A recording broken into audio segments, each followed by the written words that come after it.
Welcome to episode 35 of What's That Bird? On What's That Bird, I identify birds from around the world sent in by viewers just like you. So, if you have a bird that you would like identified, send it in today. Finally, if you like What's That Bird, I encourage you to like and subscribe to support the show.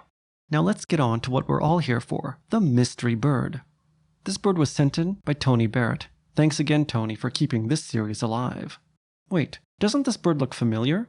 It looks a lot like the bird from episode 1, which I released on June 4, 2021. It's actually hard to believe that I've been running What's That Bird for more than 2 years now. At that time, I only had 36 subscribers on my channel. So thank you to everyone who has subscribed and supported my channel over these years. Now, as I was saying, in episode 1 of What's That Bird, the very first episode, I identified a bird from Germany, the common magpie pica pica. This bird looks suspiciously like the common magpie. Could this bird be related to it? Well, the common magpie is a corvid. Could the current mystery bird be a corvid? Let's take out my handy Birds of Europe guide. Indeed, looking through the corvids gives us the azure-winged magpie.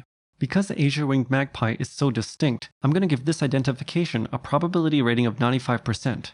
Of course, I don't give it 100% because, you never know, aliens could be using mind control to make me misidentify birds.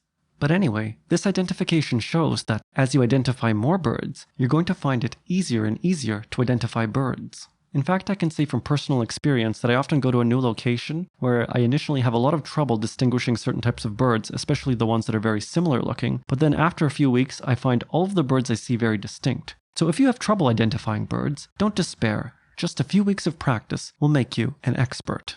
But let's get back to the azure-winged magpie. What can we say about this bird? Well, I noticed that this bird has some blue on its wings. And in fact, I found a study about this bird, and the study looked at the brightness of the blue color in both male and females, and that they found the blue coloration, the brightness of the blue, was negatively correlated with nesting success.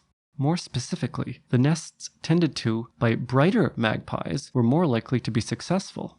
The authors note that this study is primarily correlational. It does not propose a mechanism for how the blue color is selected for via evolution. Perhaps this could be a good topic for a future study. Well, that about does it for this episode of What's That Bird? Again, if you have any birds you would like identified, don't forget to submit them. I hope you enjoyed this episode, and I'll see you again next time.